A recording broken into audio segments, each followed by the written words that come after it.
So, what are your thoughts on OnlyFans, sex work, and do you believe that a woman doing OnlyFans or porn might have an impact on her future romantic prospects? And if so, how and why? I can repeat any. That was a lot, so let me know if you need me to repeat anything. I talk about this extensively on my show. I mean, the truth is that if you are going to engage in sex work, you are going to probably make a lot of money, especially if you're young. You're on a very tight rope as you get older. Your value goes down, and men are going to want women that are younger and available to them. I'm talking about in terms of just making the person who will subscribe to your OnlyFans page. You know, obviously, women, you're declining as you age, And the truth is that high-value men don't want to date women that are sex workers or even women that aren't sex workers and lean into the whole talking about how sexy and are freely available on the internet for other men to see. What we're talking about is biological proclivity. What men are doing when they first say, this sounds amazing, to date a stripper or to date a prostitute or to date a sex worker, is there's this instinct to have sex. It's going to be amazing. I'm going to have sex all the time. But then when they realize that actually a form of wanting to be in a relationship is feeling that there's a mystery to a woman, that there's something that's yours, there's something that's sacred, there's something that's powerful and beautiful that just you share. And when they realize that they have to share that with other men, it completely diminishes the man. A recent cultural example of that, obviously, is what's happening with Nina Agdal. She's not a sex worker by any means. She just kind of said some sexy things on the internet about wanting cock, and look at what... I was not expecting that from Candace. I'm quoting her directly, so this is purely academic. Purely academic, and look at what happened. You know, now Logan has become the laughing stock of other men as they piece together everything that she's ever said that's overtly sexual. And again, she's not a sex worker, but what happened is her value just completely plummeted because, they're this thing that men need to feel. And I don't want to say possession in a way that sounds bad, because it's not bad. It's actually really beautiful. And I'm lucky and fortunate that I get to experience that in my marriage, and it's something that women should strive toward. Women that make those exchanges in their youth, I think that's sad, and I do feel bad for Nina Agdal, is because she said a lot of those statements when she was really young. She's probably your age. And she had a camera, and she said it, and it lives forever. Right. And now every man that she dates is going to say Dylan Danis has made her available to everyone. And I hope things work out between her and Logan, but if you don't think that that's going to impact Logan, or that's not actively impacting him as a man, it is. So with women, it's a trade-off. First thing you said was, I make money. This is about money. It's about money, but when it comes down to marrying these women, men just don't want it. And that's exactly why I said that in this industry, I'm single until I retire. But it will still matter. I don't plan on doing this or getting married or finding the love of my life until I retire, like, truthfully. And then after hope that you see what happens to Nina Agdal. No. And then after that, I will be honest and truthful with the person that I will be getting married to or whatever, and it'll be up to him to accept that, right? So, I'm just saying that men's natural proclivity is to not accept that because it brings them shame. Men are biologically proud creatures. I understand, but not everybody can be like that. No, I know. I'm not. I'm just telling you what is happening and why people are. I'm just talking about cultural events, the Nina Agdal thing, and if you look at people like Emily Ratajkowski, she's obviously hot. But this is a woman who's now trying to make divorce chic, and I think that the understanding is in Hollywood is, sleep with her and move on. She's not marriage material. Her husband, when he had her, cheated on her because they didn't have that thing. I feel like I've slept with the girl. I've seen her naked so many times, right? So there's nothing special about Sebastian Baer marrying her because we've all seen her naked. There's nothing sacred in that relationship. And I'm just speaking on telling you, this is why women struggle to get married when they've made themselves available on OnlyFans, because other men don't want to share. They don't want to share their wife. They maybe will share their girlfriend. They might think it's fun to date a stripper for a little bit. They might think, this means I'm going to have sex 12 times a day. But then when it gets down to just their biological instinct, it's actually quite embarrassing for them as a man, because they can look up your girl and here she is, So that's what I think is happening. Yeah, I'm just curious about your opinion on this, because I've seen like a couple of people in like Red Pill Spaces, like Tates or people similar to that, talking about how they should marry a young woman. Would you agree or disagree that might not be the most like rational course of action? To marry a young woman? What do you mean by Yes. That I hear a lot of men talk about how a woman inherently loses value as she gets older, and that's why that they should seek out young women. Well, I live in the South, and a lot of people get married young, and I think it's really beautiful and wonderful. They preserve this sort of innocence. I have people that work for me that want to get married at 22. They drop out of school. So I don't think there's anything wrong with marrying when you're young. I'd have to see the full context of what they're talking about, because I do think, obviously, the longer you wait, and especially in this society that's creating this simulation that sexuality equates to freedom when it doesn't, that what he might be suggesting is that the longer a woman runs free, the more partners that she's gathering, and her worth is being diminished. And I think that there is some veracity to that. But, you know, if it's said in a way that sounds a little crass, like seek out younger women because they're not as used, and I can see why people would be offended by it, but that might be underpinned by a little bit of logic. So I'd have to see the clip in its entirety. Yeah, the reason why I'm asking is because in general, I think men do have a biological proclivity. I can't pronounce that word. Proclivity. You know, to seek out like youth and beauty. But I also think when it comes to like settle down, you want a mother who's going to be responsible and good towards her children. So I think the idea that like men seek out beauty is true, but I also think men seek out a level of like responsibility and maturity that only comes with age. So I was just curious because of the other stuff I've heard from people. And also it's like sex is just sex. Like, it's just sex. And when you have a partner, you have an emotional connection with them. And so like the guy on your last podcast, he was on here a few days ago, he was saying how like for men, sex is just sex. But like spending time with a woman and like buying her things and like going on trips with her is like different than having sex with just random people. And that's why they were like in an open relationship or whatever. Can I just have you scoot your mic that way a little bit? Yeah, perfect.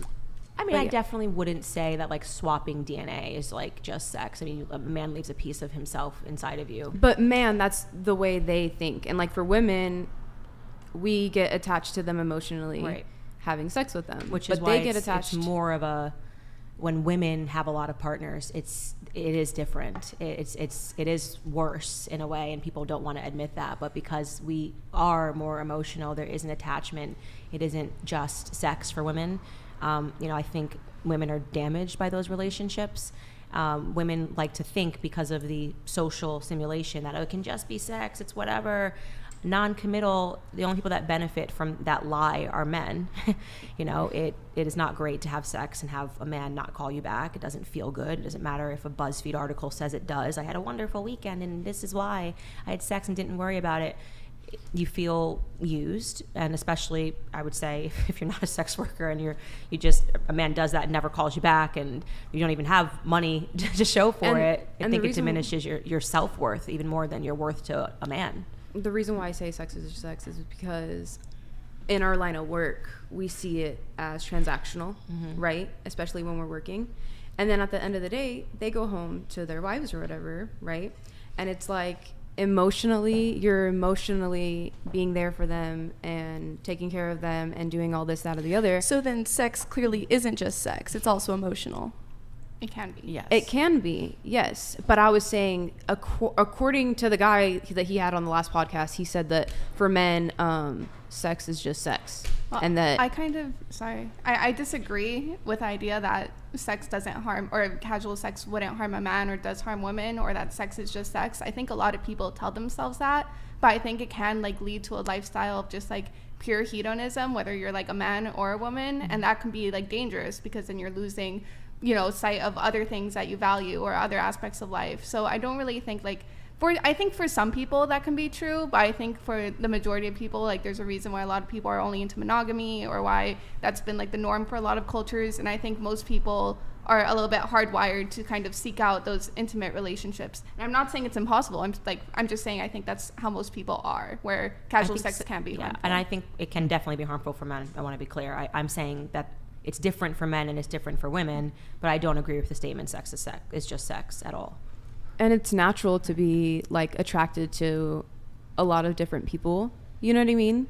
So it's like, but that comes with self-control. I think attraction is one thing, and acting on those needs or wants by sleeping with multiple people. I don't understand that. Did you want to come in on I this? guess I don't. What do you mean? Like, I don't not, understand not why in would response you. to her, but Okay. just the In general? Yeah. I mean, I don't necessarily agree with the idea that sex is just sex. When I was younger, I definitely had a lot more, like casual sexual relationships, not one night stands or anything by that measure, more like situationship.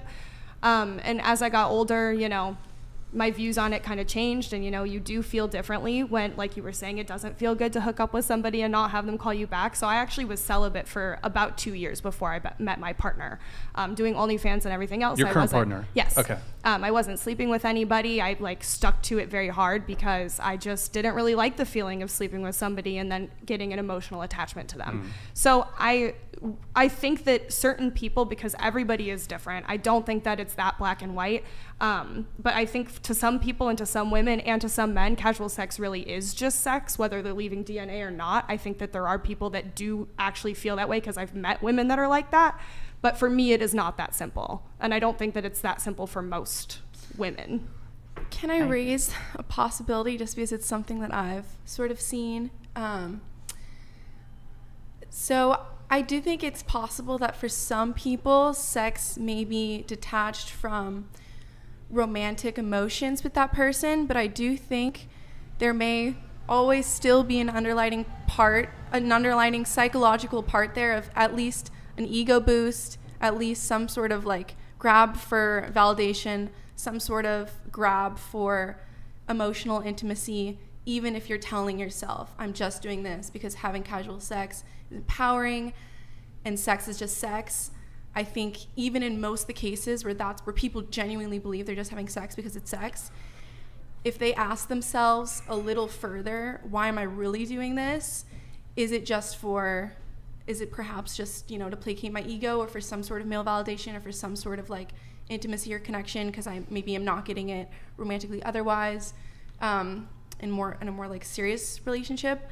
I would also press for that as a possibility, even in those cases of people who genuinely do think for themselves that sex is just sex. Well, I mean, I guess we can look to the people that do it professionally. I mean, do you feel that there's some underlying male validation in your work, or no? I find it very meaningful. I find it meaningful when couples come in and they want to work on something. They're working on a goal. Maybe he's got a mental block and we're working on that. The gentleman that comes in that's having issues with erectile dysfunction and he's trying to troubleshoot that, and we actually create success for him. It's meaningful to me. Wait, just one point of clarification. So you're a sex therapist? As Yeah. sex workers, we're basically sex I mean, therapists. I don't have a okay. counseling degree. I have a master's degree in Actually, education. we have I'm an a teacher. article. You recently kind of went viral. Nick, can you pull up the article? Like, New York Post. Yeah. Yeah. New people York went crazy. Post. I'm a sex therapist. I sleep with clients to save marriages. Oh my gosh! I didn't They realize went you were this crazy. person. I did see. They went crazy. Did you reacted to this, or I you saw almost it? did, but I'm here. You're here now. So, Perfect. Nick, can you pull up the article really quick? Yeah. One more. Sex therapist Olivia Bentley. Wait. Nick takes a hands-on approach with her clients by sleeping with them. I've saved marriages. The Boise, Idaho native told Kennedy News, calling her work life-changing. I get physically involved with the majority of the people I see. I think that's part of the appeal. The veteran sex worker who spent 15 years in the industry claims that women have asked her to demonstrate sex acts on their husbands, while some wives grant their eager hubbies a hall pass to pay Bentley a visit. Good times. Yeah. Is that pretty accurate? I mean, Yeah. you save marriages by having sex with the husband? Well, I think the tabloids went a little crazy. Oh, they- with okay, the okay, whole, okay. but New York Post is known to, Yeah. okay. they really, went wild with it. But I do help a lot of couples that come in. One right now is asking me to lend a hand, and he's more of a beta, and she'd like him to be more of an alpha, and she wants me to work with him on being more just outwardly in control and aggressive in the bedroom, things like that. There's a lot of different psychological needs and reasons why people would want to come and work with professional sex worker. Sure. Candace, it seemed like maybe you had something I think on it's this. the most outrageous thing I've ever heard. It's so in the realm of like dragons and mythological creatures that it's hard to respond to. The idea that she's saving marriages, it's just. You're in disbelief. I'm actually Here's another in utter disbelief that she is saving marriages.